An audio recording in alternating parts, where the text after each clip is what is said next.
I think you have to get them all. You have to get them all good. You do. Like They all. You gotta get them good. Should have good stuff. You gotta get them good. Got me good. You said it like it was like this. Don't say we. Ding ding ding. I think it's gotta be good. Don't say you didn't learn anything from the Votary Podcast.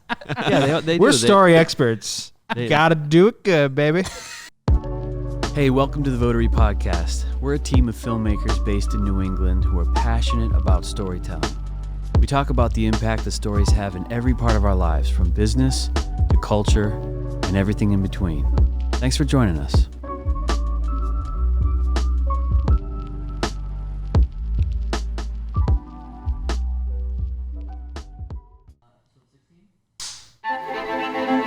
Episode 16 of the Votary Podcast. Story structure episode.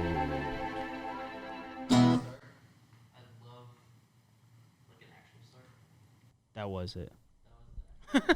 Well, not anymore. For this time though, do a beginning. This is episode 16 about story structure. That was for you, John. What is the best beginning to any movie you guys can remember off the top of your head? Like, you're pulled in immediately. What was the best hook? One that Or a story, or just a book, or an old man who was homeless who was telling you a story. That just Any kind of story? You were just any story. The first one that came to my mind was in Children of Men when he's in the coffee shop. And outside the coffee shop. That's a slow hook, but it's a. That's not a slow hook. I mean, it throws you off a cliff. Right in the very beginning, you're like you get what the world is, and you're drawn in, and then all hell breaks loose. But it takes a little bit. You're like, oh, okay, like what is this? You know? Oh, okay. It's still setting up the world. It's not an inciting incident or anything like that, but it still pulled me in. Oh yeah, the movie's amazing. You've seen that, right, Cody? Yeah. Oh yeah. Oh yeah. I think movies that start with like really compelling narration are pretty good, like Goodfellas or something like that, where you're immediately just being told a story. That's pretty effective. Yeah, you just get inside someone's head right away. That's what I like. I like when there's just like a first person perspective right away that you can just latch onto. Mm-hmm. Wow, I'm surprised to hear that from both of you. That's kind of cool. That's kind of weird. Why is that weird? It's not weird. It's just I'm just surprised. Like Mr. Robot. The second I started Mr. Robot, I was like, "Oh, I'm in for the long haul. This is so good." I love that. That was well done. Singular narration where you don't know if you can trust it, and I like that they made it so you're his sort of imaginary friend, you know, so that it makes you as a viewer part of it, which I guess that's what all stories are, right? Like you feel like you have to identify the main character or whatever, but it really makes you a main character when he's like he's breaking the fourth wall without breaking the fourth wall. You know, he's not looking at the camera and like, hey, this is a show and you're a viewer, but it's giving you that feeling. I like that. Why are you surprised by the narrator's voice? I don't know if it's just my era of growing, you know, in the profession with different filmmakers where there was at least a season, I don't know if it's changed now, there was a season where voiceovers were looked at like a crutch. It was like kind of a cheap storytelling device. And I'm with you that when it's done well, it's great, it's effective. The Oak Swamp story starts with a narrator, with a voiceover, and I think it works well. I mean, the movie's not made, the show's not made, but the script reads well, and so I'm not saying I'm not a fan. I am a fan. It's just I've met so many people that are like, "Oh my God, here it is, it's a voiceover." It's a film. It's one of those film school trope. It is. It's like, "Oh, show me, don't tell me." People roll their eyes. Yeah, that's what I was gonna say. Is that what I've heard is from so many people exactly what you're saying. People just, or a lot of filmmakers recognize the bad times that it's been done, where there's just voiceover is used as just tell the audience what's going on because it doesn't make sense. So they have to tell it instead of showing it. You know what I mean? Like, well, I've seen movies do it poorly like that too, like I Care a Lot, where it doesn't bring that back. It doesn't really. It only is what's the word? It's like they're setting up the exposition. story. Exposition. Yeah, it's just exposition where it's just like Sandlot too. Uh-huh. The Sandlot does it where you're like, you didn't need this. Just give me the story, give me the characters. I'll figure it out. Like, but when they do the little setup where it's like, here's exactly, like, it doesn't pull you in and make you identify with it. It's just spoon feeding. Yeah, which here's the story. Yeah, enjoy the story. This is what the story setting is. Up the place and all of that. Instead of you watching it and being like, who's this person? It depends. I have to learn about them. Yeah, I don't know. I think there's a Harvey almost knocked over your guitar. I know. I was like, there's also a obviously there's not one size fits all. Yeah, and I think there's a temptation to be like, oh, that's been done a lot, so it's like it's played out. But it's like, well, no, but it's been done poorly a lot. Sure. Shots fired. Shots. What was the best start to any close up? Wow, that's been done a lot. Wide. Sweet. Oh man, sweet drone. Done to death. Nice drone over the city. What do they have? Lighting. They're using mics on this one. Music. How cheap. They used music to manipulate my emotions. I have one on the opposite end of the spectrum. I've heard the Coen brothers talk about that actually, about the music thing. You were making a joke, but they're like too many films use like music as a crutch, and I guess you could use anything as a crutch. I was like, I was like, really, music? Like crutches. Too much You of could, anything is a problem. Well, yeah, like the spoon feeding thing. It's like if the music is just like, this is what you're supposed to feel, then it's just too. Then it can be too much. When it's like if there's empty space, the character's just experiencing something. You're like, I don't know, like, you know, which it makes sense. Think about their up for movies. interpretation. And I think that's probably the way it is across all art forms. Is there's a maximum way of presenting the details. Maximum way. An effective, I know a most effective way. Yeah. You know, It's a subtlety. It's You gotta subtle. know. You gotta know. Yeah. I would say the opening scene of the pilot of Breaking Bad, where he's just in his underwear in the desert. that was great. It's one of the best. I don't beginnings get it. to anything. Your immediate what? What? You watched it. No, I don't get it. You know what the real beginning of Breaking Bad is pants floating in the sky. The RV whips by, and then The pants are in the sky, and it's just like I think slow motion, and there's music fading in, and then the RV. That's You're right. already asking so many questions. You're like, oh my god, I want to see what happens next. Like that's really what it is. Yeah. The hook is Overload. What is going to happen next? Because we all want to know where we go when we die, Question and overload. what happens in our lives. So how did you get the hook? How What do you mean? You're starting off with talking about structure. Well, with the hook. I'm totally ripping off Muse Storytelling. Thanks, Muse Storytelling. Basically, but everyone has a different structure of whether it's like the 6 steps or the 7 steps or the 5 things or whatever. But in general, you'll have the hook, the conflict, initiation, journey, resolution, ending, in some form. So the journey's only in the middle. The journey is like most of every story, right? Yeah. And I find it interesting that they have it structured where the conflict is right after the hook. Interesting. But I mean, you could call it anything like this, just the beginning, whatever. But what is the thing that is going to pull you in, right? Well, Pants floating in the sky already is a those shouldn't be there. How did that happen? What is this? Oh, driving an RV. Oh my gosh, he's wearing a gas mask. Oh my gosh, there's bodies in some sort of liquid in the back seat bouncing around. And he's in tighty whities. And he's in his underwear. That's okay. We're piecing together where the pants came from, and automatically you want to know how he got there and where is he going. They were masterful with. It's a perfect beginning. Did they do it every episode? It wasn't every episode. Every season. What do you mean?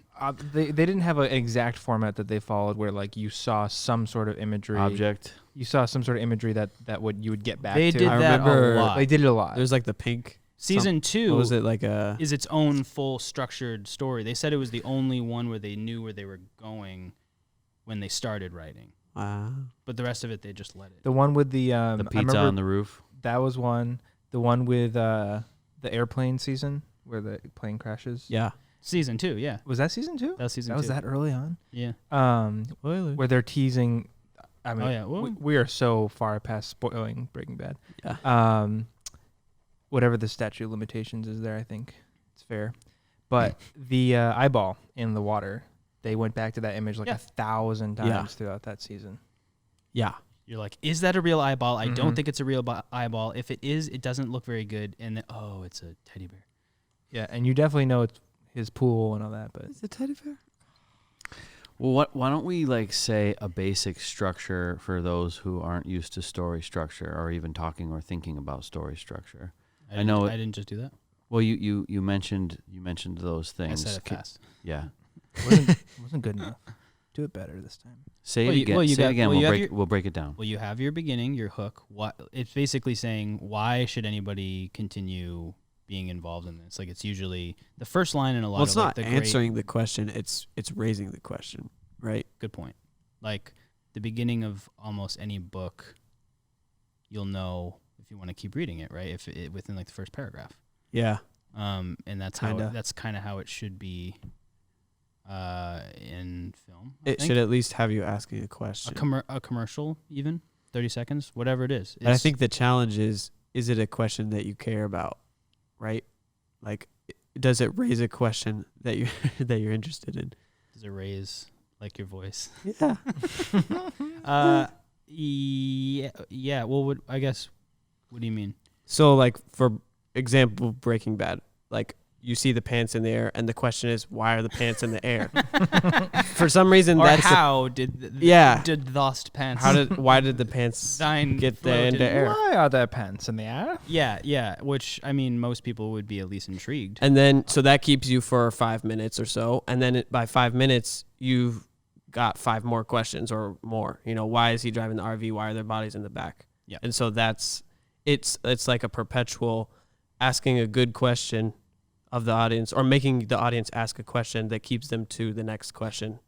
Imagine how much Yeah. better that would have been if there was a narration the whole time. You see what I mean? Narration sucks. The only thing that would have made it better. You haven't answered. What comes to mind when you think of like The the first one- strongest beginnings? Yeah. Well, there's a lot, but and also I can't think of any at the same time. Well, okay, I'll continue. But I'll I can continue think of doing the one. Steps. Oh, you can. Yes. You said you can't think of any. I Okay, was just go. trying to make a Go. good joke. It was a bad joke. I could think of one, which is The Revenant. It's a classic one for me. Jamin's favorite movie. Yeah. Let's just label it. Um, Jamin's favorite movie. and it's a great opening because they're like walking through the woods, but the woods are like, it's a river too, and it's like a flooded river, and so they're like slowly hunting something, and then I think they hunt the animal, and then there's like it goes right into a whole like battle with And they don't cut. Yeah. an ambush from They don't cut the shot right until that whole Yeah, sequence and it's is done. exactly, yeah.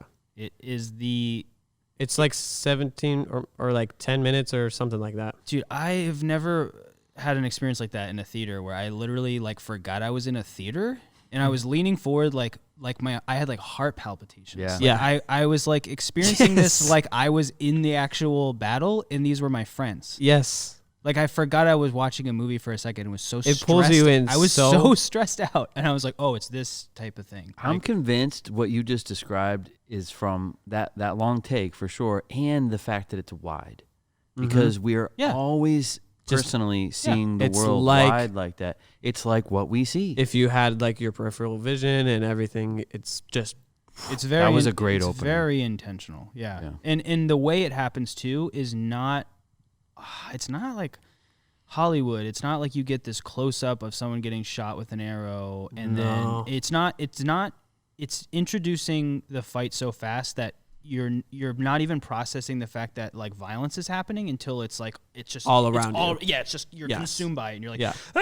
like it gives you the sense of panic that would actually exist in that type of environment. It's done so beautifully. Like the camera work acts like a person who is surprised. And you're like seeing someone fall from the tree and you look up and then the person and you're like, right, yeah, you're seeing it as it's happening. Right, that's the timing that a person it doesn't look up and then the shot that right. it's all reactive. It's reaction. Yeah, reactionary. It's so brilliant. It's but horrifying. At the same, it starts slow enough to let you like fall into the rhythm a little bit, because it's probably like 2 minutes or so where it just introduces walking. the characters. Yeah, right away you got your main character and the like dad and the son. His son, which is like the heart of the story. Right. Yep. There. Yeah, that's such a good point. It's a perfect setup of the if the you don't see his son, what actually matters. You don't get to feel the loss. That's crazy. Like you right away, they're a unit. Yep. It's really good. It's solid. Well, and then so there you go, conflict. Yeah, you got the it hook. definitely the jumps hook into is the conflict. Okay, these guys are hunting out in the wilderness. This is What are they hunting? Is one of the first questions. Well, just this is like this is like a realistic. Like this is we're going back in time. It feels very genuine. Like you just right away, like their clothing, everything. You're like you're in. At least for me, I was like, totally. I'm in. And I've watched that movie probably 1 or 2 more times, and it felt like the first time.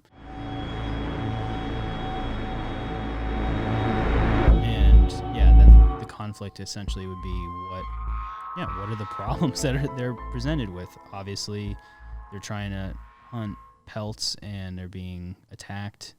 Yeah, and then the conflict is that their lives are at stake. A larger conflict. That story is kind of like, I guess, would fall under tragedy. Like if it was like story type, maybe fall under tragedy. We'll get into that, I guess. But then you got your initiation, which I find learning about this stuff. I found that was like the most surprising. Yeah, what's the definition of initiation? It's entering into the journey. It's Frodo being given the ring and being told that you're basically you have to do this. It's Luke Skywalker being given the lightsaber and saying it's the choice. You are chosen, sort of thing. And that's kind of like where the then you got the Is that hero's the same journey as the inciting incident? I feel like I would define it that way, but I don't know as much about the inciting incident terminology, but I think it's the same. I think it's sort of conflict and initiation wrapped into one. Yeah. The way that inciting incident was taught to me is once you've established the world that you're in, this is something that happens where after that nothing can be this. You can't go back to normal life.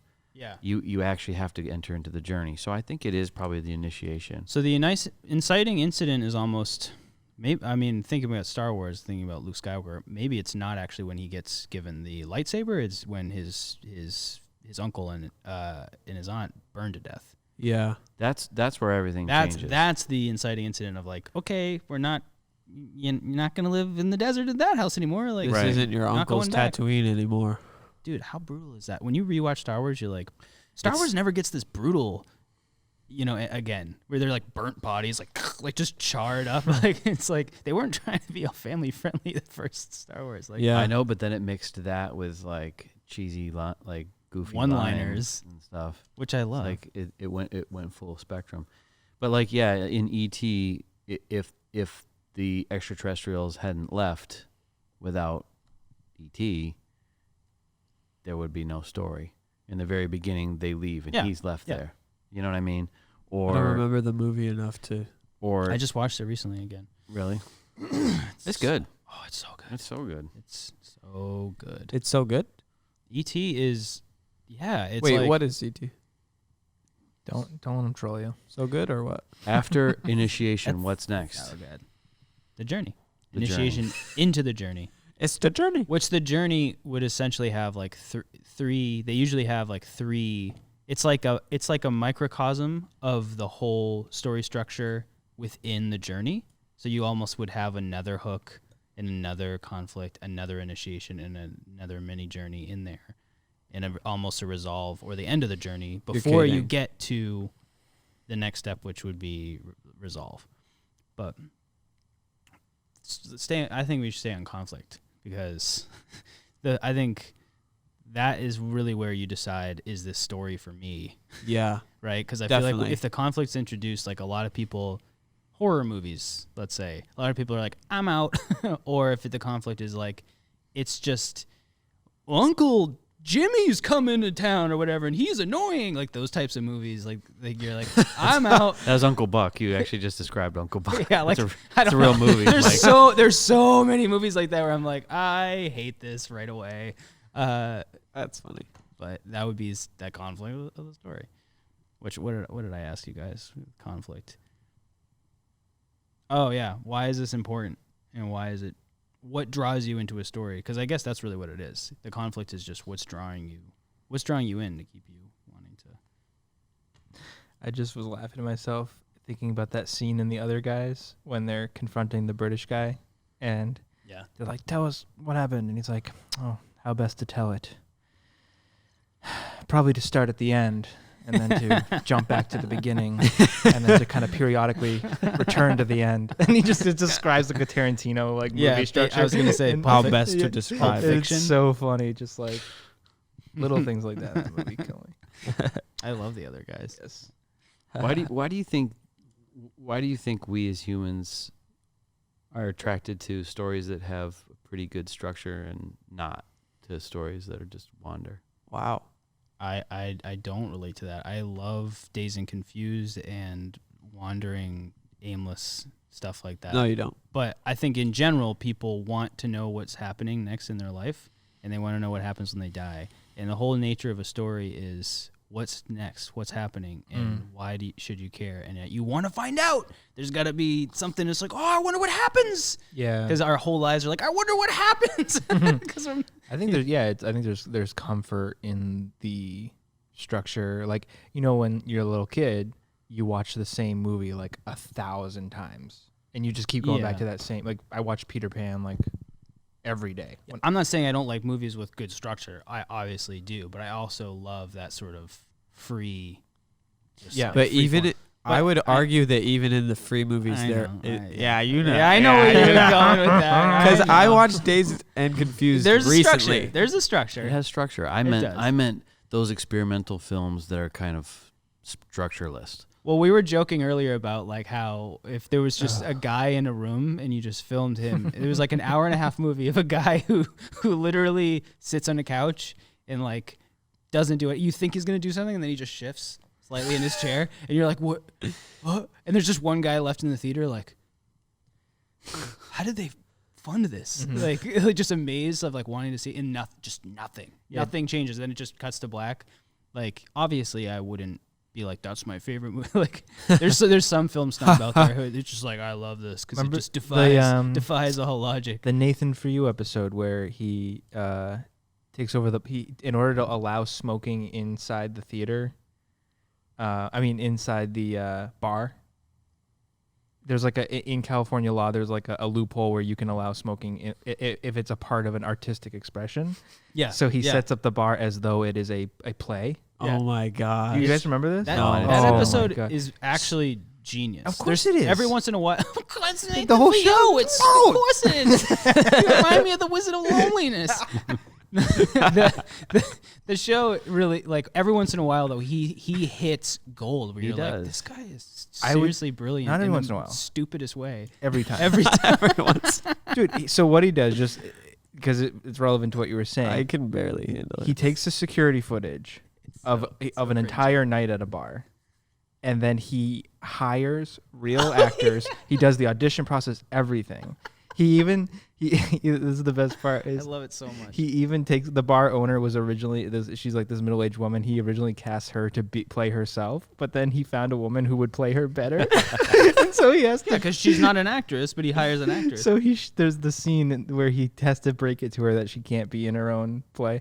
Anyways, so then he sells tickets and he has people set up like a theater in the corner, and they watch an entire reenactment beginning to end of the security footage. And it's, oh my gosh. And they audition for weeks, like they practice like the nuance. But talk about story structure. He builds a story with conflict, the whole thing out of just what happened that night naturally. No, but he didn't change anything. I know, it was but second it works. to second the same. But it works. But that's my point about life and structure is I think that we're going through it all the time. And that's actually why we're identifying to these main characters. And we're like, we want to see them get through the conflict because we have conflict, right? It's like it's all what we're identifying around. It's how our brains are wired. It's how we're made. Well, you don't think there was structure in that episode? Well, I guess what I was getting at was like, it was funny because certain theater goers went to this and watched it and they were like, oh yeah, I thought it was very meaningful and very whatever. And then and then they'd ask like other people and they're like, it was BS. I would never do this again. It was so stupid. Nothing, so it was literally watching nothing happen. There was no anything, It's like a Seinfeld episode. It was the equivalent of sitting in the corner of a real bar and just observing people all night, which sometimes is kind of could be interesting. But it was interesting. I want to rewatch that now because I remember there was slight subtle drama happening if you really paid attention. Mm-hmm. Right?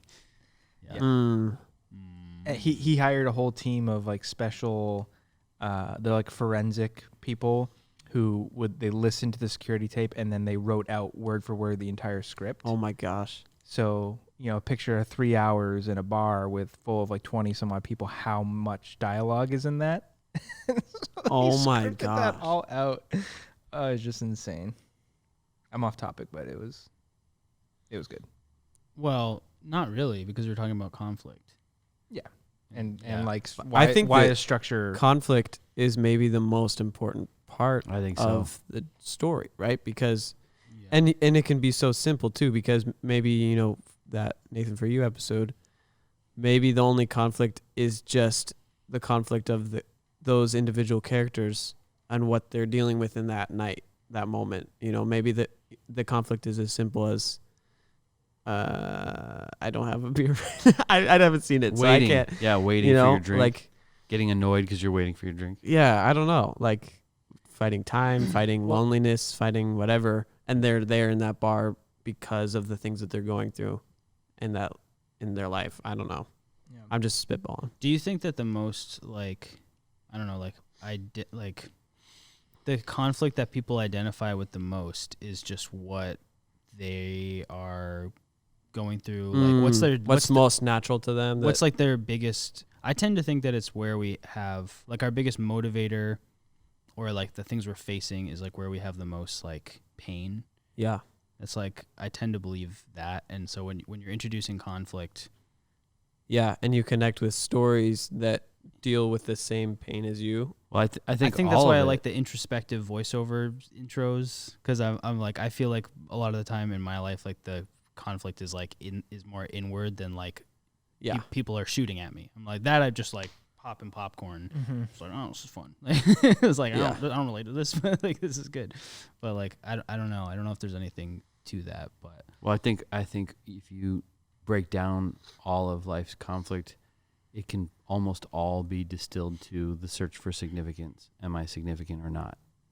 You could give me an example. And external conflict, same thing. External conflict is ultimately it's binary, whether you live or die. That's external conflict. But even that is hearkening to why even live, right? The search for significance. Yeah. So I don't know. Maybe use an example. Throw out an example from a film. Some internal. Lord of the Rings is always a favorite. Lord of the Rings. Lord of the Rings has a lot of external conflict too, though. So, but it's a perfect example of internal conflict. Well, the internal part at that point is what are you going to do about it? And why? Are you going to be Bilbo is faced with some of the same type of, obviously he didn't realize what the ring is, but he kind of was just I'm just going to keep this and hide. And, and Frodo doesn't have that luxury. He has to choose what to do. I mean, he's basically getting booted out of there, but he didn't have to. He could have tried to just hide. And then I think the real big initiation for him would be, I will take it. that moment of like when everyone's fighting at the fellowship. And he's like, no, I brought it this far. I will take it to the end. So it's like whether there's external, which there always is in life, obviously, just external forces coming against you. It's what you choose to do with that. Dang, I just zoned out and started watching Lord of the Rings. Me too. I was. You were just picturing it. Yeah. Well, hopefully the edit will have that scene. And I love that.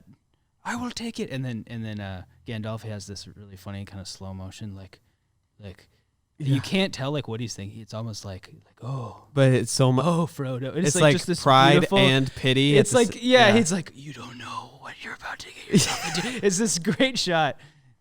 We had to find it and play it over the video version. He's just like, I've seen it way too many times. I have like every moment like locked in. What I just pictured was the map of Middle Earth, and I was like, I guess I never really thought about how literal the journey is. I mean, like it's obvious, but it's just like I never realized how obvious it is. Yeah, but it's crazy because that's like one of the greatest, fictional works in history. I would argue. He was Weekend getting at Bernie's. nothing beats he was Tolkien was like getting inspiration from like Beowulf and all like the which has inspiration from like literally the oldest, most ancient stories that we have record of, which are usually and every time it's a journey. It's usually someone fights a creature, and there's a lot of like weird like women turning it into dragons and stuff. I'm reading about this in Jordan Peterson's new book, and it's wild. Like the oldest documentation we have of like storytelling is like it's not what you'd expect. Like it's intense. But like it's mythology? like so it's like it's those archetypes that it begs the question like, oh, do we just like these characters like overcoming things, and is it like really like super deep on like a spiritual level of like where are these things coming from? Because this is all people had for however long, thousands and thousands of years, to literally explain everything. We didn't have science. They didn't have thousands of lives, thousands of years of history to like pull from, and like all this technology. It was like, we just hand down these myths to explain like just what and who and how and everything. Yeah, and I probably on like a biological evolutionary level, like our brains have probably just been trained from that human history to like accept, we're wired to like want that kind of story, like it feels good for some reason. What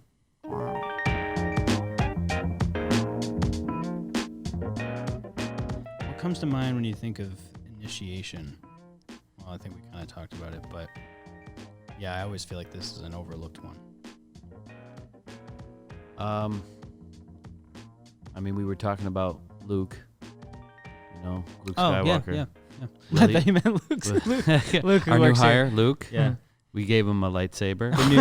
The new star of our Instagram. I feel like I keep posting. It made him feel a lot better about us burning his house down. Yeah. Really.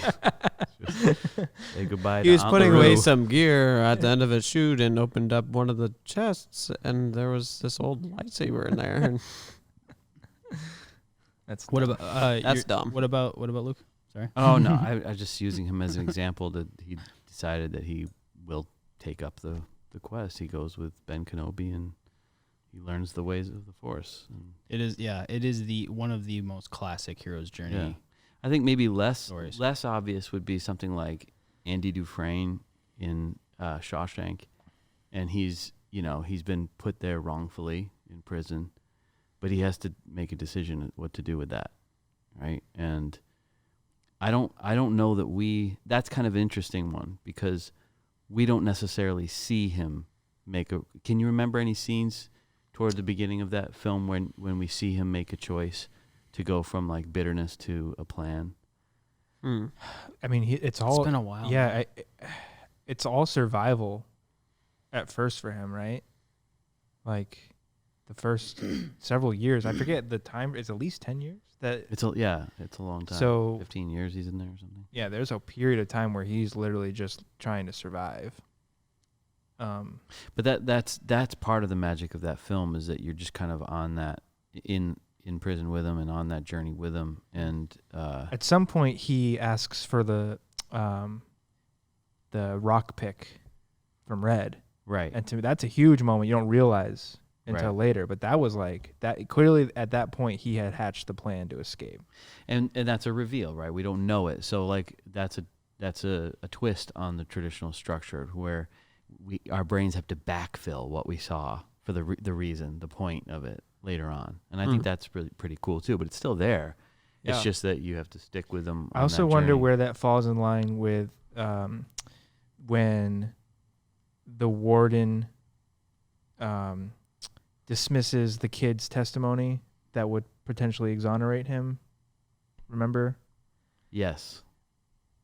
Had he, like, where does that fall in the timeline of Andy's decision to escape? I wonder. Because, like, that was a potential way to get out legally, and the warden shut him down. And I just can't remember if he asked for the pick long before that or after that. I don't know either. I'm not sure.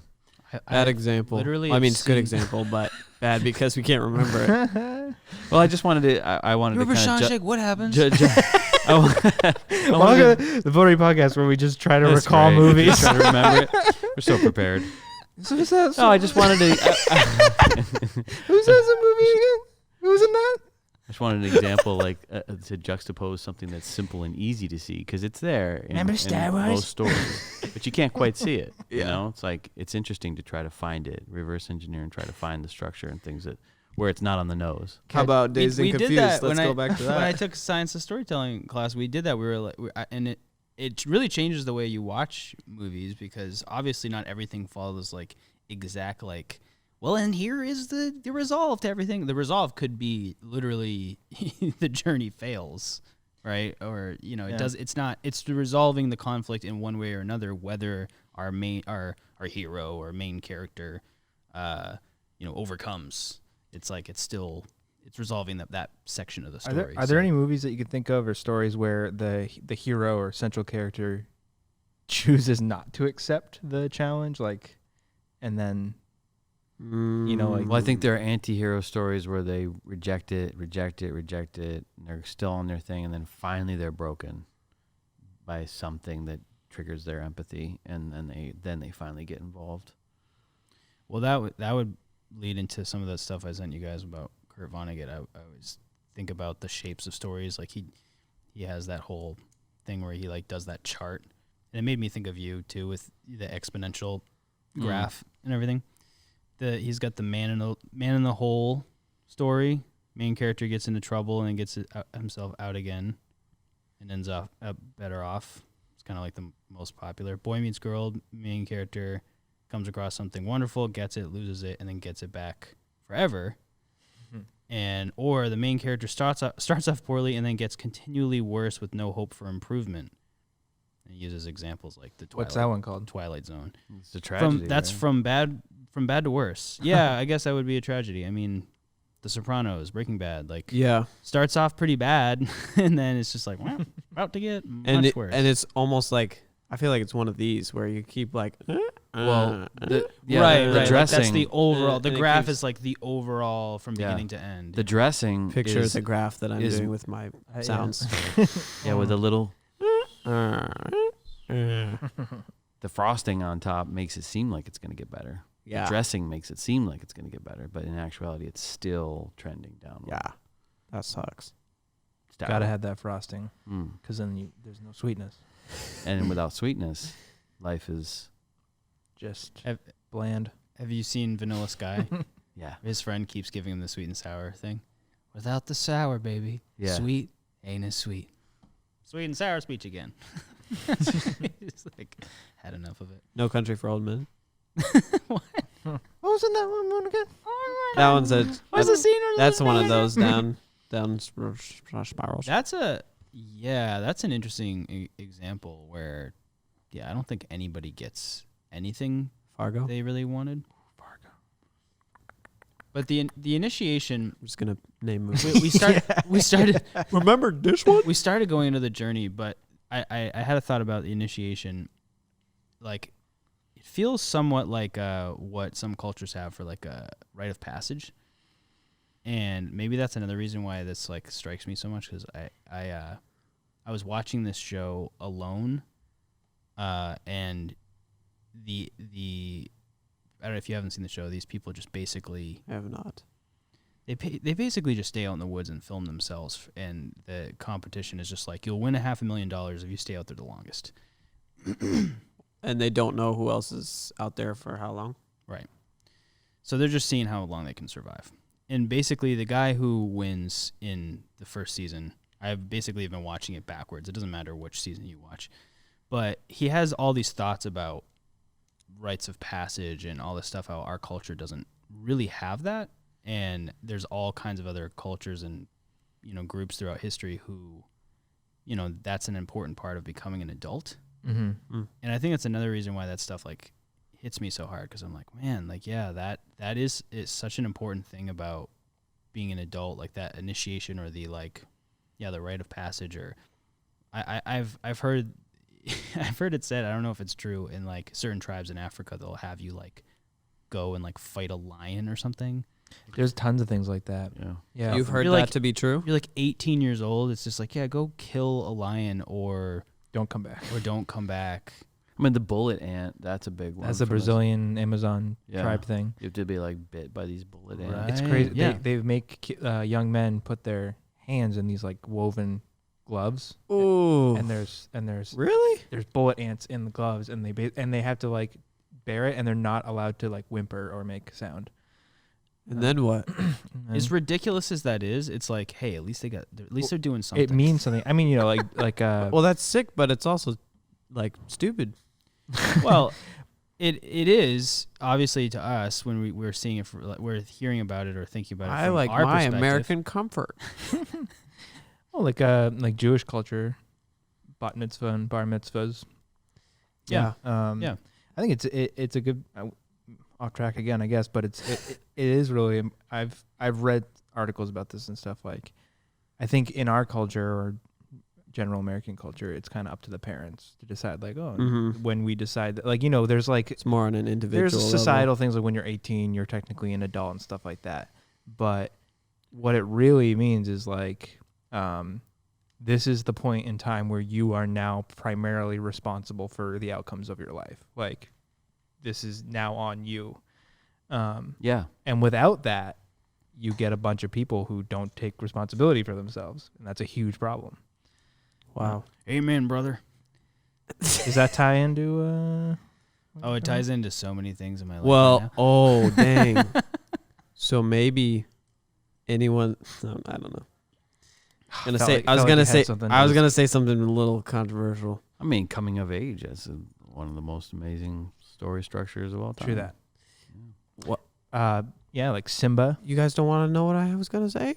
Well, you cut yourself off, Jamin. Yeah. Go. Yeah, I just needed a little reinforcement. Somebody asked. I want to We hear want to it. know. We can always cut it if it's bad. Yeah. We'll definitely cut it. But What's go the ahead. What's the controversial thing? Okay. I'm All gonna- right, I'm gonna guys. make sure I'm not- gonna tell you right now. I'm not gonna cut it. Okay. I was gonna say that maybe a lot of people who are not taking responsibility for their life, younger people, are not living a fulfilling story because there is no initiation. So they're not actually They're still in the conflict phase. Yeah, well, I think they're They're not You're taking. onto something. If You don't know what I mean? Like yeah. it's a unfinished. It's like an explored story. Like maybe like there's. I feel like there's good examples of this, and other people could speak to it better. But someone who just doesn't take responsibility for their life, they live in their parents' basement. I hate to use the tropes, but like they just ride along on whatever coattails are there. Yeah, I mean, however you want to describe the beginning of a story, it usually involves some level of discomfort to the point where you want your life to change. Mm-hmm. And if there isn't that discomfort, you won't change. And that's like in us naturally as a young person, you want to change, I think. And then when you don't do that, you feel unfulfilled and you're like trying to figure out, why do I feel so? Because like for me, it's pretty obvious that moment, which was when I moved to Massachusetts. Like I was almost 19, but yeah, like, you know, was invited to come start working at Votary. And so I picked up put it in my car and drove all the way across the country.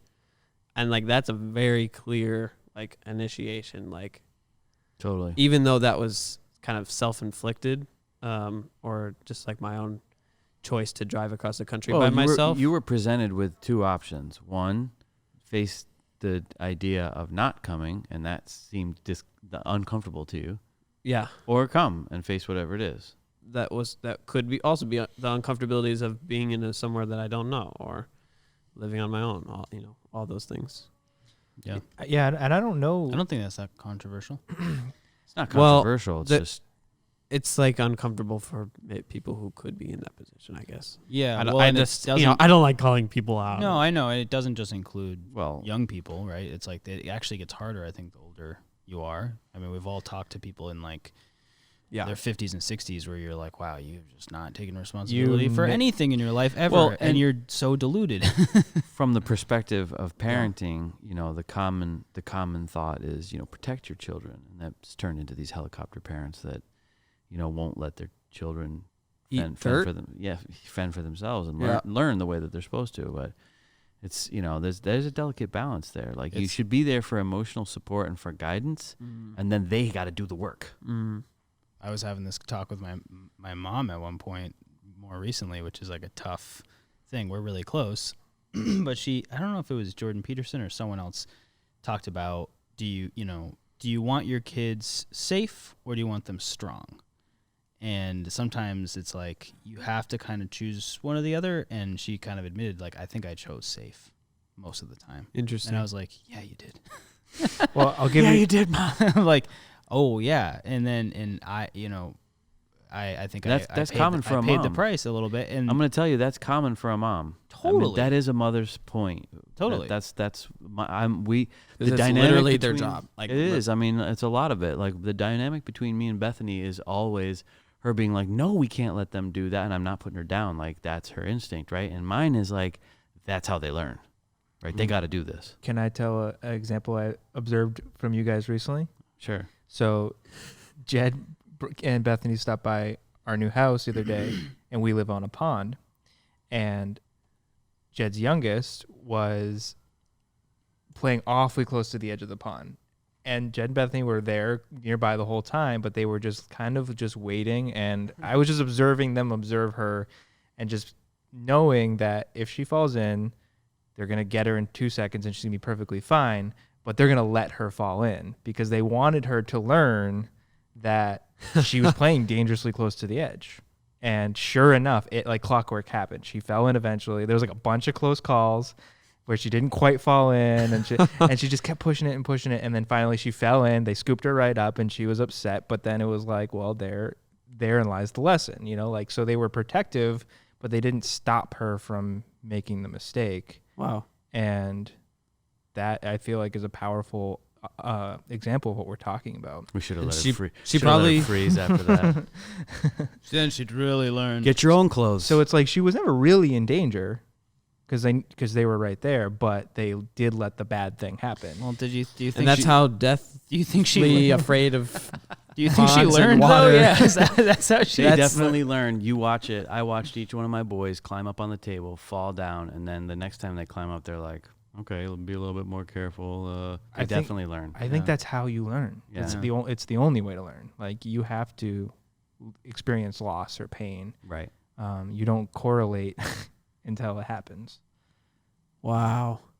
That pain is the big changer, catalyst for learning. And so we're back to the conversation about pain. Well, pain. Anyway, my that's conflict. My So theory, story, conflict. Here we my go. theory on the pain thing is like that's your biggest motivator in what you're driven to accomplish in your life is like is you go back to like what are the places that I felt or feel like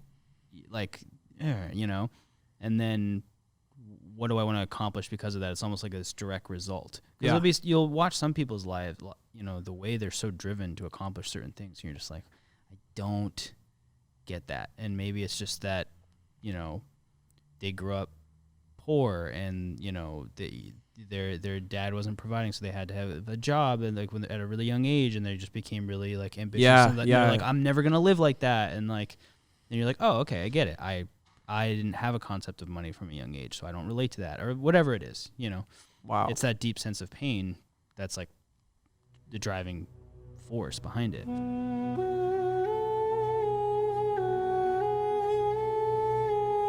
Okay, Journey. I mean, like, Journey is next. oh, yeah, okay. Well, the journey's the journey. I mean, that's just the stakes keep raising. They keep trying to adapt. Star Wars. There's setbacks. Lord of the Rings. Lord of the Rings, Star Wars, E.T. I think it is worth saying right here, though, in terms of Breaking story, Bad. in terms of story structure, it's when it's been described to me, especially in the early times, you think of like a 3-act structure, and you tend to imagine them as like equal parts. Yeah. But in no stories is it equal like that. No. I think it's important to realize the That's best why I was saying the stories. journey is like That's like all of it. Yeah, It's so much. All of it. The third act, which is the resolve, is like usually really short in a film or a book. except for Lord of the Rings. I can't with Jamin right now. Jamin feels like because this seat is normally Jono. You just he like to has compare me to John. he- You don't he- think I'm my own person, he do feels you? like he has to fill You in. think that with I'm the, just a replica of John? It's just like the whole last 30 seconds is Jamin's distant Can we get voice. Jono in here? Yeah, why don't you just take my place, Yeah, John? so sharp. Yeah. There we go.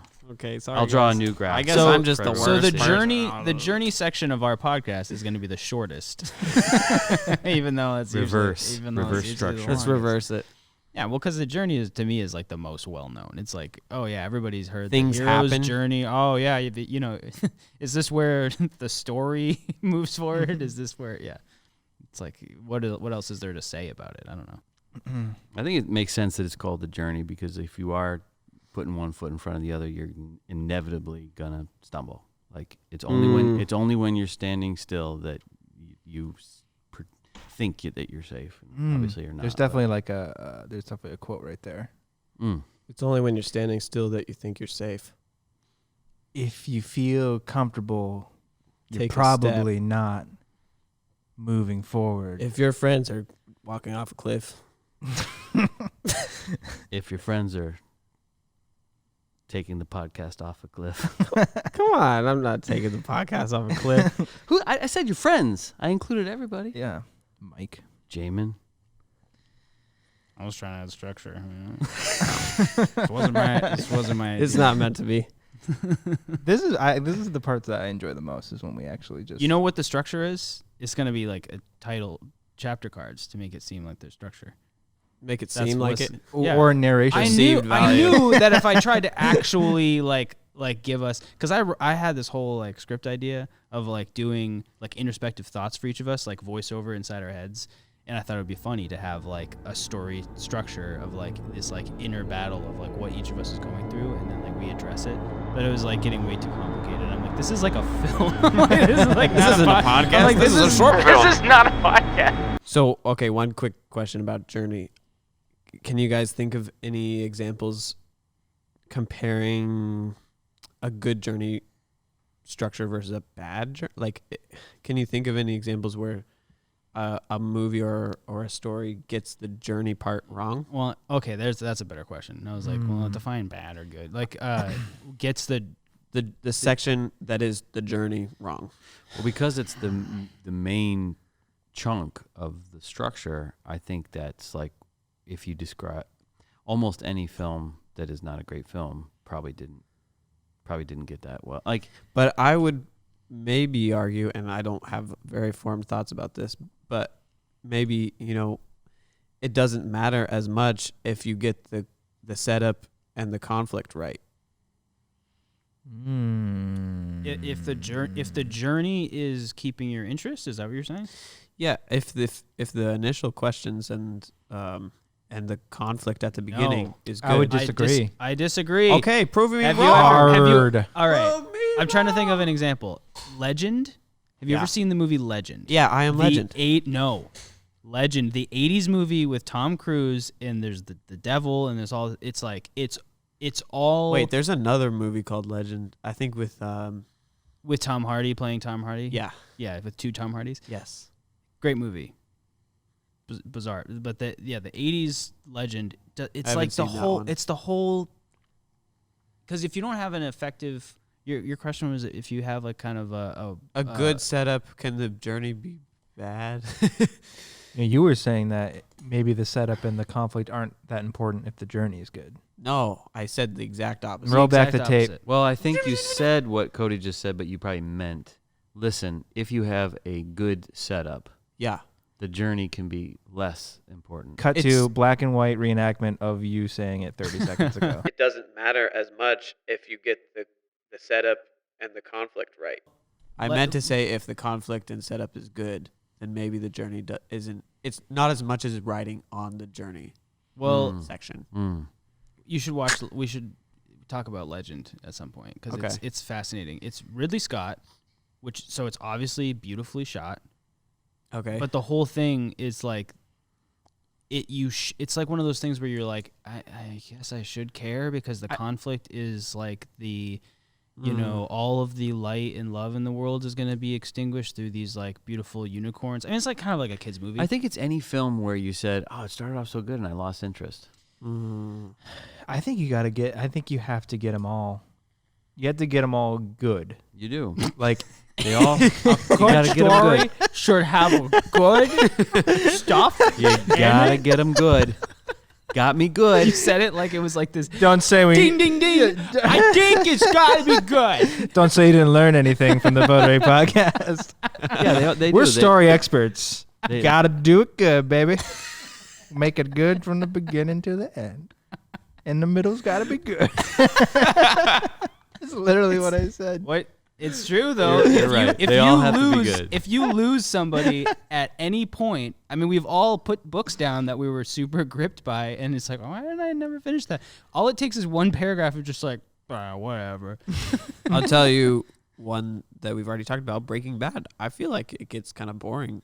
You're Come boring. on. I feel like you're boring me. When does it get boring? In the With middle? the fly episode? No, I'm kind of with you there. It's so slow. In the marathon of the middle, there are times when I wish the story would progress and it was taking too long. Sometimes it gives you so many questions that you're asking and no answers.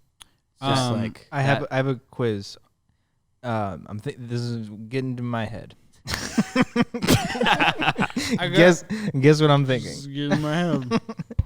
I think that there's one part of the story that it doesn't matter how well you do everything else. If you F this up, it doesn't matter. Okay. Can you guess what I'm thinking of? At the end? The ending. Yeah. Well, we're not there yet. We're going to talk about endings. Journey. Okay, finish the journey.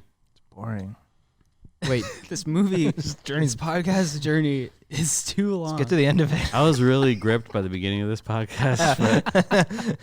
Jed, I feel like you had something else to say about the journey. Well, no, just the fact that because they've decided to react to whatever the situation is, and it's really important at the midpoint. People don't think about the importance of a midpoint. Yeah. This is taught in story structure. A midpoint is traditionally where your main character, they go from reacting to being reactive to proactive. There could be some elements of being proactive in the beginning. They're like still trying to face, okay, do I act like this or how do I combat that? That's in the first half. But in the midpoint, they're like, they start kicking butt and taking names. Yeah. And that's key. I think getting through the journey with a midpoint is key. Staying Oh my God. Staying with Breaking Bad, I mean, the moment that he gets the money from Tuco, that's a big moment. I think that's the beginning of the new empire. Truly building the empire was after that.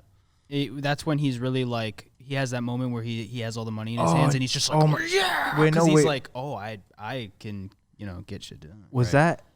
There's also the part where like when he shaves his head, Yeah. That's a big deal. And then he's walking away with the bag full of That's explosive. literally that is- exactly what I'm talking Oh, about. I thought you were talking about the first deal with Tuco. You're so No, the dumb, first time when he Cody. takes the money from Tuco Oh. because he has the fulminated And mercury. what about the part when he blows up the mercury? I'm gonna punch you. I didn't know we were talking about the same moment. I thought we were What about that moment? you're talking about Star Wars. That's I wish I knew. I wish I knew the. Or another quick one is Lord of the Rings. Oh, the intro. Fellowship of the Ring. Frodo is reactive the whole time through it until they get to Rivendell, and then he's like, I will take it. And Right. then he's active. Right. That's key. And that's how it is with us, right? We're like taking blow after blow until we finally react enough to where we say, no, I've learned something. Yeah. I just can't Get back on the horse. Yeah. And now I'm riding the horse. Shoo. Yeah. Giddy up. Giddy up. All right. When did you think it was boring? I don't know. Okay, I can't boring is a remember. strong word, but I just think, okay. You wanted I- it to move quicker. I have an aversion to series with fluff, because when the writers get to the place where they're trying to fill out inexpensive to shoot scenes, you're not moving me along in the story. For me, I'm all about the story. I need setup and payoff, I need to ask questions and get answers. And if Yeah. it goes too slow, I'm like, you're fluffing this out. I think I'm more engaged by character. I'm more like, if you're giving me story fluff, but it's deepening the character or it's adding things that I didn't realize about the character. Because they do that, like where the overall story where you're like, Walter White hasn't really moved forward too much, but we're getting to know Hank more, and we're getting to know, Exactly. we're getting to know all the other I did watch the supporting whole characters. thing though, so it wasn't so bad that I. No. Well, because you know Same where it's here. going. Same You're here. like there. I feel like I didn't know where it was going. Well, you know that he's turning bad. yeah. You're watching him go deeper into that, and you're like, this is probably gonna get pretty crazy. Like eventually. Mike's thinking voice as he It watches gets- shows. thinking about sounds like this. Were you watching it on TV though? Like while it was live? No, Okay. binged it. Oh, Yeah, you gotta. I can't imagine watching that live. That would I can't imagine watching anything live. like how did we ever do it? Well, they do that now on Netflix. Have you guys- They're like trying to go backwards. They're like, remember binging? That's a mistake. You know, Did you guys before watch binging, WandaVision or Mandalorian? Binged it. I watched Mandalorian. Mandalorian. Yeah, You binged Mandalorian? Well, okay. I was You're watching that right weekly. in that I was watching it. part of weekly. it was not bingeable. We caught up to where they were releasing them, and then Okay. we That waited. That happened to me too. And I gotta say, It's a little fun. the binging up front is probably pretty important, and Yeah. then I'll wait Yeah. because then I was invested. Yeah. And waiting with my kids and being like, oh, looking forward to that night, and like, that's fun. That's good. And maybe talking about it with whoever else has seen it that week. Yeah. kinda Mandalorian is not that much of a like overarching story. It's so simple. It's so episodic where you're like, oh, that was its own little thing. Self-contained. It's like, oh, I gotta fix my ship. That's an episode. You're right. Like, okay. You're right. We meet this new character who's like a flubbity, whatever, like alien. Who's just like, oh, what you gotta do is go to this hit planet. He's like, all right, that's an I episode. gotta go to that planet now. You know, For some- like, you know those like weird some Star Wars reason, creatures. You who got to just, go like, to the next place. Okay, next episode. What you're describing is an actually pretty important case study, though, because like It works. it worked, and why did we like it? Why were we okay Wow, with that? that's because it's such Star a good Wars. addition That's a to big the part of it. structure It is conversation. It is. It's like, is it because it's Star Wars? Is it because it's just getting us with all those Star Warsy Well, things? obviously, I'm exaggerating. Like, there's a beginning, middle, and end in each of the episodes. But if you look at like his overall conflict and his overall like journey and where he's going and like the problem he's trying to solve, which is getting the baby to its like rightful. And he place. as a character. it's all that's still journey, right? We were still on the journey with him, So- and they were portions of the journey. It just but feels then- like it just feels like you're like, okay, like every single season of The Mandalorian, I started off being like, okay, this is cool, and every single time in the middle, I'm like, come on, do stuff, and I'm not usually like that, and I think because, it's not a character driven thing. No, It's it's plot-driven. It's a fun sort of. I think they're kid leaning on show. the things that they It's like a know kid's book. people are going to show Well, up for. Well, you know what? And For like the new Star Wars stuff, it's like pretty. It's pretty great. I It's mean, on I the think better side. I think It's Favreau had pulled no punches in that he knew it was going to be a Western from the beginning, And Westerns are often like this. It's like they're simple, but they give you something. They give you what you want. Mm-hmm. It's like, bad guy rolls into town. There's a new sheriff. You got to fix it. And it's like, it's all there and it's all very simple, but it has a good payoff. If you were to give a food analogy, like kind of like about chicken frosting nuggets earlier. But yeah, like it's just accessible. chicken and nuggets with the fries. It's just tasty. Yeah. It's not like It's got a little bit of Chick-fil-A sauce. it's not caviar. Mm. It's No. no. But it's but Yeah, but sometimes you need it doesn't run out of Chick-fil-A sauce. No, it doesn't. You have enough Chick-fil-A sauce. enough. Just keep You know? dipping. You just keep dipping. No, but Them waffle fries. I think it's A kind of waffle fry was how I It's got an in a car interesting- accident Thank you to once. Chick-fil-A for sponsoring this Thank you, podcast. Thank you, Chick-fil-A. Chick-fil-A fries are so good that I was reaching for a waffle fry and I got in a car accident once. Thank you, Chick-fil-A. Because I was slowing down and my foot thought it was pressing the brake Come on. stronger. It literally that, transformed that I was you. like, I have enough time in the time that I'm about to stop to reach over and pick up a waffle fry and eat it. a waddle fry. And I did not Waffle fry. I wanted a waffle fry. And I did not have enough time because somebody stopped ahead of me and I hit them.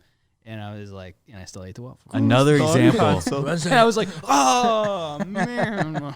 So what was the setup on that story? We were talking about Chick-fil-A. I don't know. Inciting incident. Waffle fries are so. You Waffle saw fry in the the car. waffle fry on the.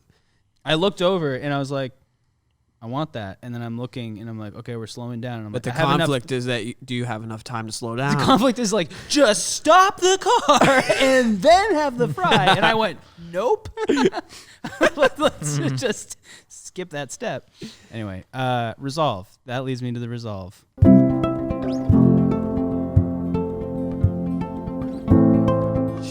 Okay, guys, this is in my head. Get in my head. All right, come inside my head. come with me on a journey inside my brain cells. There's one part of the story, in my opinion, that if you get wrong, it doesn't matter No. what else you did. The resolve is not necessarily the ending. Oh, what is then? The ending. No. The final thoughts. Your final thing you're leaving people with. All right, define resolve. It's when the conflict that was set up is resolved in some way. Okay. In I guess I don't know if we keep talking about Breaking Bad. Like Breaking Bad's resolve is him dying. They went to the bitter end on that one. The resolve really is at the bitter end, and that can happen. You can get a resolve at the very, very end. But a lot of times it's not. A lot of times it's like, the Forest Moon. They do what they need to do in Return of the Jedi, and and the very end is our emotions have settled, and there's like a send off. But the resolve is the resolve. I get what you're saying. You get past that most difficult portion of the second act, and you move into the third act. I would say the resolve in Breaking Bad is actually not him dying. Okay, what is it? Oh, between him and his wife, when he has that conversation, he says, There's it's many. for me. There's many. He of has them. to resolve a lot. There's many of them. Right. That's what it was for me. When he said, no, it was for me. She's like, if I have to hear you say it was for the family one more time, he's like, no, I did it for me. I did it one for me. resolve. Then, okay, I got to save Jesse. I got to get those guys. Right. This crazy machine gun that I'm building has to get put into use. He secured all the money for his kids. Secured all the money, which is like, I mean, let's face it. After all that time, you want him to have that money. Oh, You're like, even one barrel, like when that guy only lets him have one barrel. Oh, you want that guy so bad. You're like, I hate you, Walter White, but I hate this guy more. Yep. Like, it's just so good. that's amazing, Wait, right? what's that the he barrel? was so evil. Yeah. But they could give you a character that you even hated more. That's crazy. Well, in the resolve also for us, I think is him finally acknowledging that he is not what he's been saying. Mhm. He's not lying to himself. Dang, anymore. that's crazy. Yeah. That's a resolve. Self That's realization. what it was for me. No Yeah. longer justifying. And it's actually Internal. satisfying when he gives up, and you're like, oh, I guess he gives up, and then he sees on the TV that the gray matter people, and he's just like, no, I'm not done.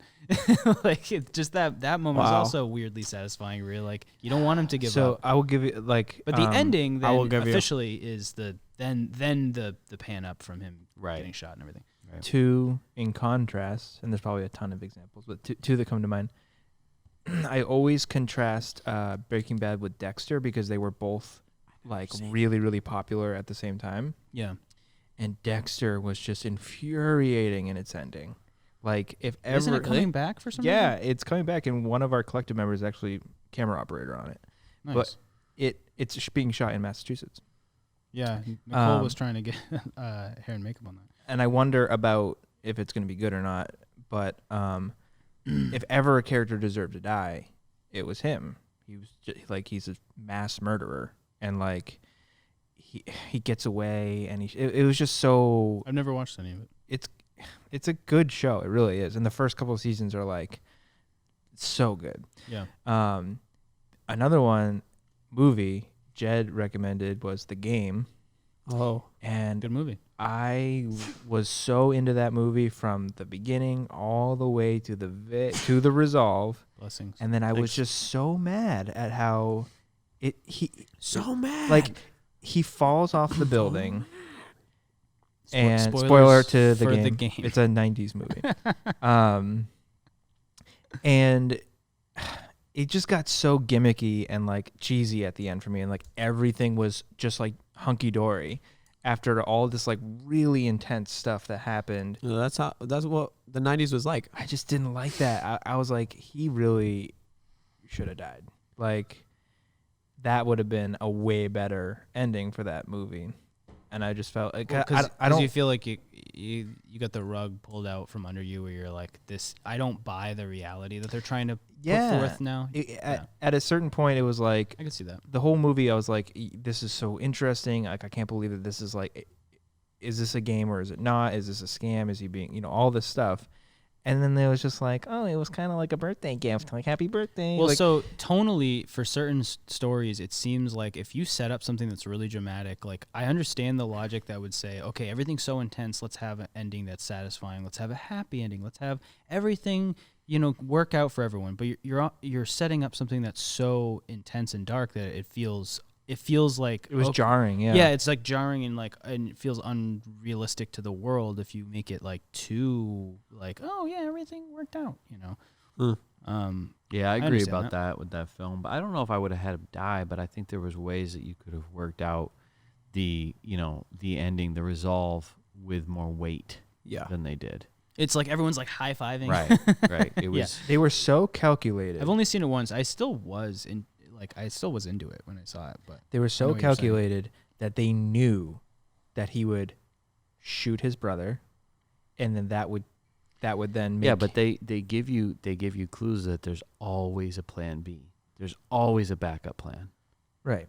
So he didn't have to do that. There's just all they have to make Well, sure it goes the off guy the even ledge. said that if it didn't happen, I was going to push you off the building.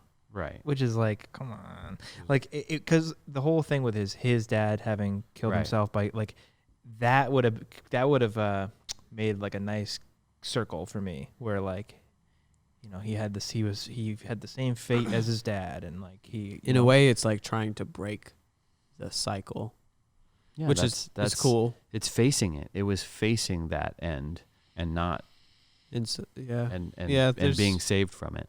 There's different interpretations, but I just think they didn't handle the tonally it was very inconsistent. jarring. Yeah. In the very end. I agree with that. Like, cause think about like they drove him to insanity, and as far as he was concerned, he was left for dead in Mexico in a buried alive grave, and then he's like shaking hands and high fiving these people. Right. Like, there's no way. And the woman, like, talk about emotional manipulation. Like he fell in love with her basically. We should have a section called Votary Rants. It's like whenever we get mad about it was the tone. You're totally right. Because like the tone. he should not have been as happy with them immediately after what they did to him. He would have needed to take time and process that. I watched Karate Kid recently. Ooh, the original. what's that? Oh, Number of course. one? I will Amazing. not. I will not watch remakes. Dude, Karate Kid 2 was good. I won't support. What do you mean? Karate Kid 2 when he goes to Okinawa was good. That's a sequel, not a remake. Yeah, Okay, no, okay, I like okay, that okay, one. okay. No, I like that one. I like. I remember even liking Karate Kid 3 or 4, With whatever Hilary it was. Swank? I think I remember liking that. When I was a kid. With Hilary Swank? But How dare you, sir? at the end of Karate Kid, you know, he's got like this just what is the word? What? He's meditating? Or he's standing on the... feud. He's buddy. Yeah. Like this whole Conflict? time he's got the feud with this Oh, this and then guy. he's buddies. Yeah. And as soon as he kicks him in the face and gets the trophy, I mean, it's a classic 80s like freeze frame like ending, but the guy is just like, "Good job, man. You did awesome, man." It's you're like Yeah, but it's what's so subtle, but like Dude, but what's weird about that is sportsmanship. yes, and you will see the worst feuds in all kinds of fights, MMA, whatever. But in the end, a lot of times He's like, there's "Respect." respect, and they hug them and they lift the arm up. It's just and, funny. I never noticed it, That's you know, when I was a kid. But then you watch it now, and it happens so fast. Where it's just like kick, yeah, good job, man, yeah.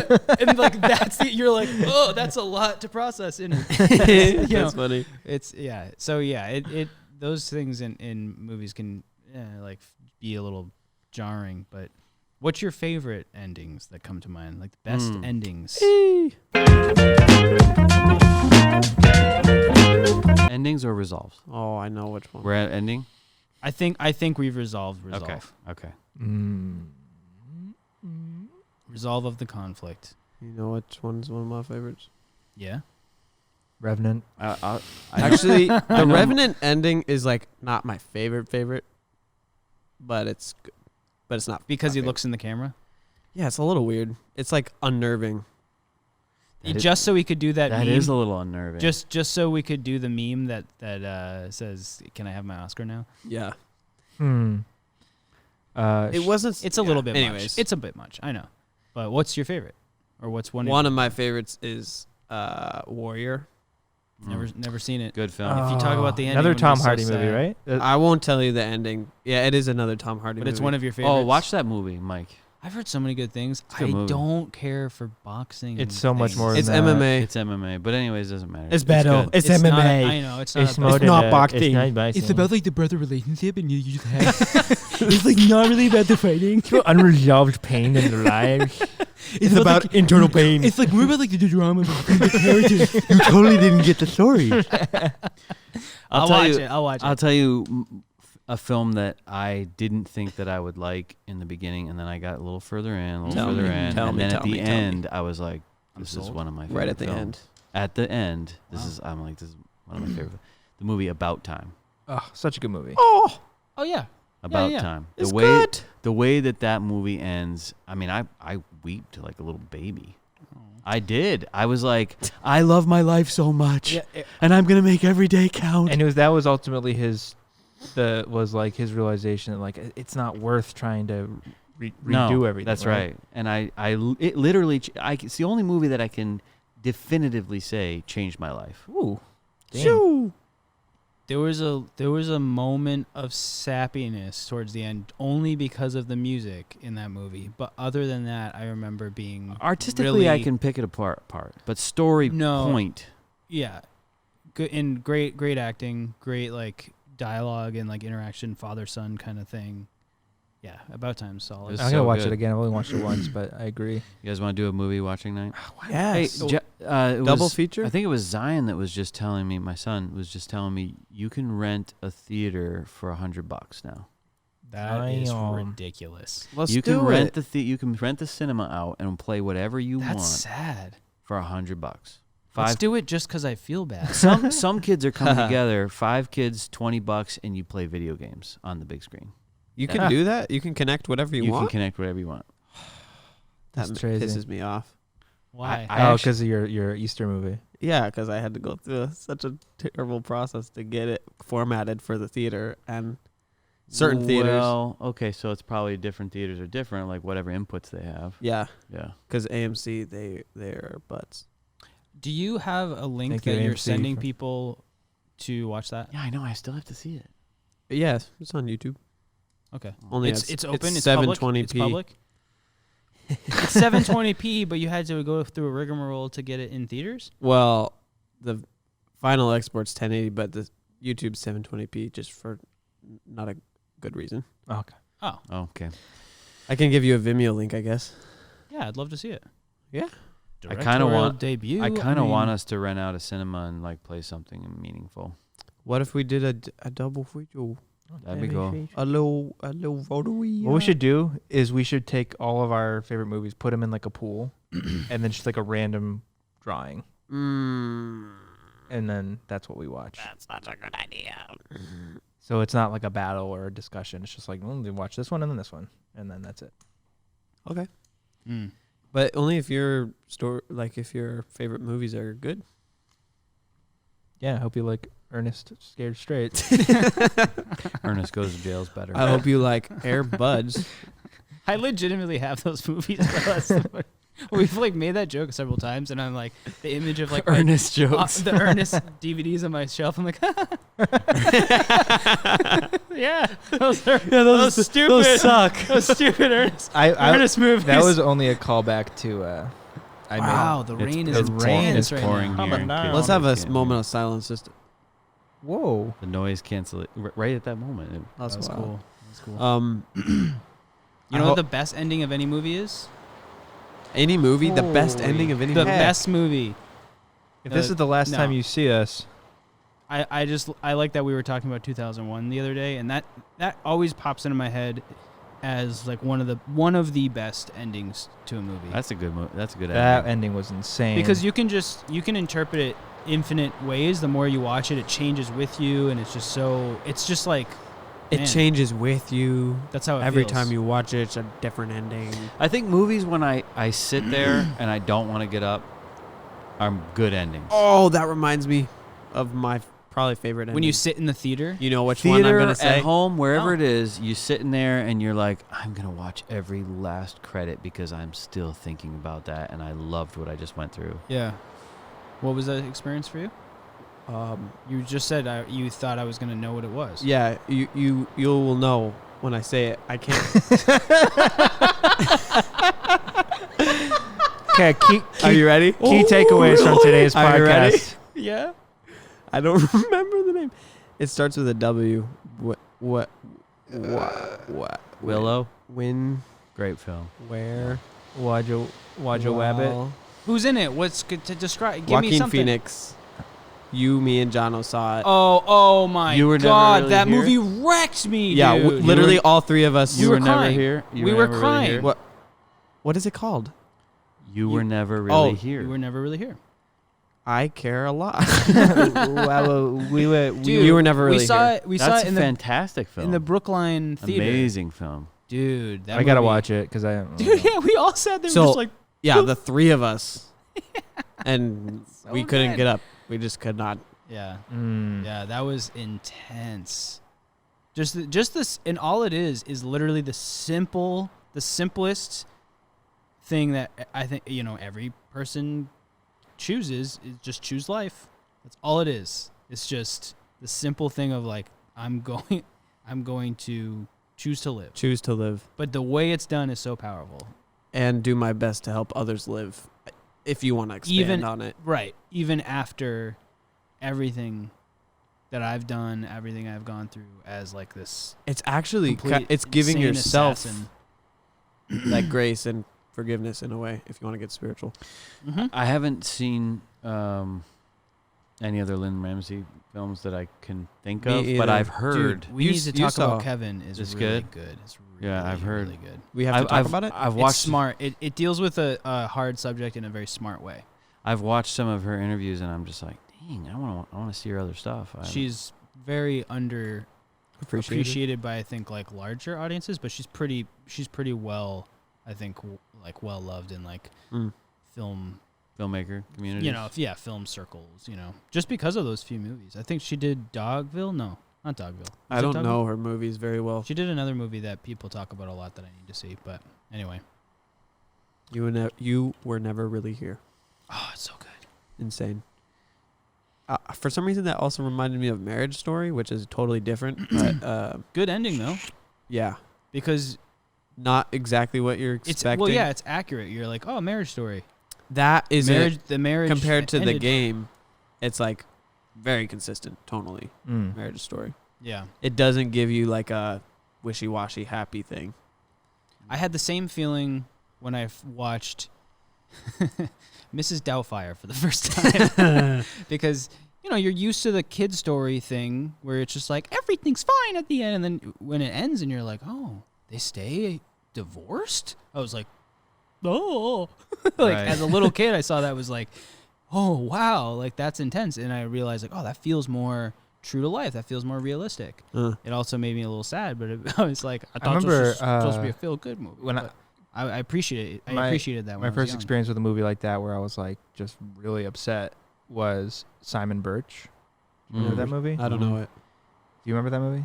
No, I've never seen that. Oh, it's like, I don't remember it seeing it in my adult life, but I remember being wrecked by it as a kid because it was about this young boy who had like a growth disorder, so he was very, very small, and he had a lot to overcome in his life, but he had like this amazing attitude, and he was like such a hero, but he doesn't survive, and it's like intensely sad. I remember crying in that as a kid. That's how I felt watching Empire of the Sun. You guys ever see Oh, that? I haven't seen it. Please don't spoil it. So Empire of the Sun is Super happy ending. It's a great film. I highly recommend this film. It's rough. It's rough. It's a really good. It's Christian Bale as a kid. He's Oh, wow. fantastic kid actor. Fantastic. I didn't realize he's a kid actor. Yeah, The Newsies. he was at least kind of starting to get into that heartthrob. I guess he hates that film. He That's does? what I heard. Oh, I think I've heard that too. He sings in it and everything. Newsies. Oh, that's some classic Christian Bale. Right there. Embarrassing. But yeah, Empire of the Sun, Spielberg film, and it's rough and it's pulls no punches. It's got John Malkovich. It's Wow. fantastic, and the end is rough. It's like it's true to life, and you go on this journey, and in the end, with no spoilers, you're left with a feeling that's like, okay, that's how that would end. Well, that's why endings are so powerful, because at that moment, the way you end a story or a film or whatever, or even a commercial, it's like that says everything of what, like, okay, that's what you were getting at. Mm-hmm. But and that's why I love those 2001 ambiguous sort of like think for yourself kind of things where you're like, oh, then it just really makes you just embrace everything, and it can change your life, or it can just be like, that's all I had to say, and you're like, oh, okay, whatever. Yeah, I think it's like. But I think if it makes you think after, and you're like, oh wow. I think the okay, whatever, that only really comes if the conflict wasn't handled properly, and If everything is too buttoned up, I get that way. Not that it wasn't. I didn't enjoy it, but I just go, okay, yeah, whatever. I'm not going to think about this later. right, yeah. That's I mean, I feel that, like, even relating it to our world, making short films with brand partners, it's frustrating to. I mean, I think a lot of times the reason why we don't like a lot of corporate videos is because they don't have any conflict, right? And in our stories, that's one part of it. It's one part of it, right? There's no conflict. It's just like, oh, this is who we are. This is what we do, and there you go. We're the best, and everything works. and everything works. You know right? why? Because they're trying to make themselves the hero of their story. Right.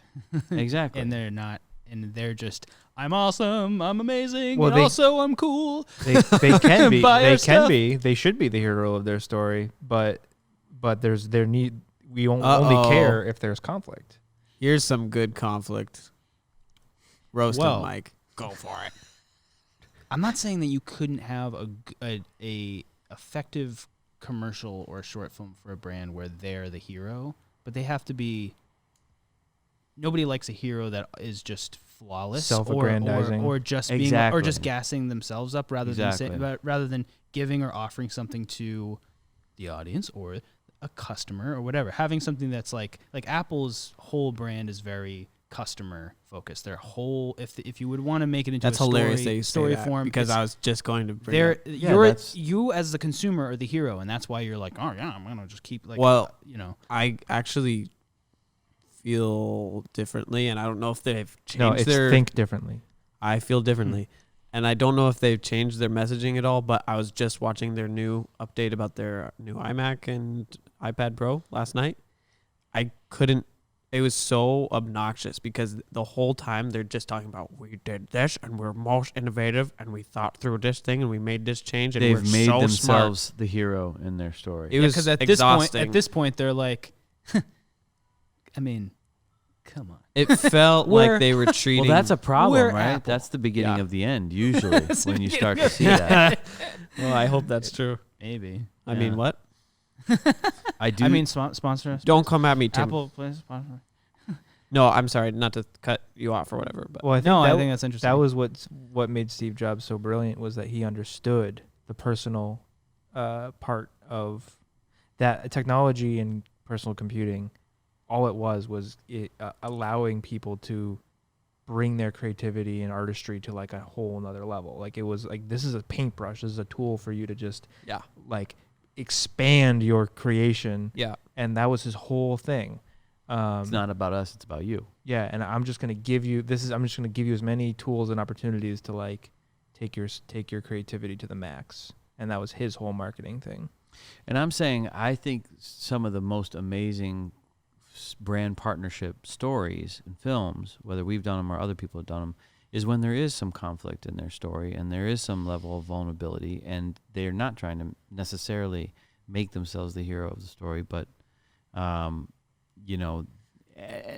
and our job often in achieving that is getting the brand partner or the client to go along with that, to go on that journey with us, to trust us with that.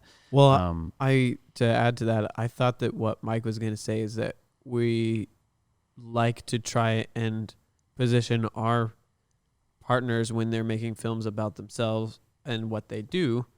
It's to position them as the guide. The guide, right? Isn't that an approach that we've taken? Yeah, this is we the are, whole. We are the Gandalf. This is the whole.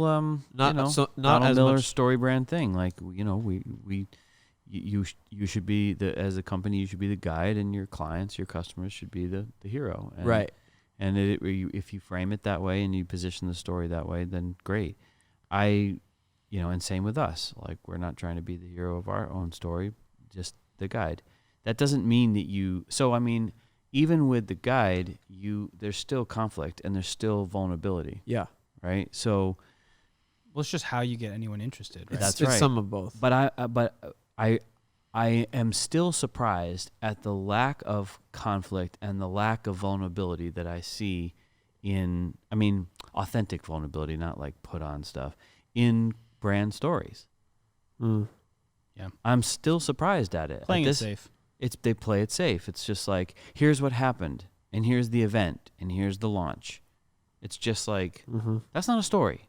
Yeah, it's just facts. And That's not a story. Yeah. And to tie this back into this point of talking about story structure, I think we love actual story, and it has an actual structure. And I think so even when it comes down to commercials or brand stories or whatever, when they do have a lack of structure, or you're just like spoon feeding, to go back to what we were talking about earlier, there's no substance there, right? Yeah. And so that is something that I think is a good reminder to us to lean into the process of making an actual story, whether it's original IP or brand partnerships. That's what actually makes people engaged and want to watch is a real story, not just a paint by numbers explainer of some facts that happened. Yeah. It's not just for entertainment, and it's how we're wired. It can change your life, or it can make a sale. Right. It's just there's a reason that we're so obsessed with that form of entertainment. It's like it's hard for us to stop talking about it. Yeah, we really should Resolve. wrap it up. Wrap it up. This is it. Resolve. That was quite a journey. That was. It might actually been the longest podcast episode. We might. No, the first one was longer. Well, it just flowed so well It was 90 minutes from beginning on my to clock. end. So That's not so bad. Thanks for Yeah. sticking it out if you're still listening. Follow us on. if you are still stuff. watching or listening, We love you so much. like, email us and we'll give you something because that's pretty awesome. Give you a gift card. Seriously, yeah. Email info@votaryfilms.com and we'll free gift. Thanks so much for putting up with Jamin. Jet's like, what are we gonna? Yeah, thanks for putting up with me. And if you didn't feel like you can put up with me, then Thanks for turning you it wouldn't off. have been watching this, and so Right. you're not even listening. But everybody who is watching can put up with me, so you guys can shut up. And remember, to make a good story, it's got to be good in the beginning, the middle, and the end. It's gotta be good, and it's gotta be good every time. Make it good. Make it good all the time. You're gonna do it good. And if you want to work with us, we'll do it good. We'll do it good. All right. We did a good story. So.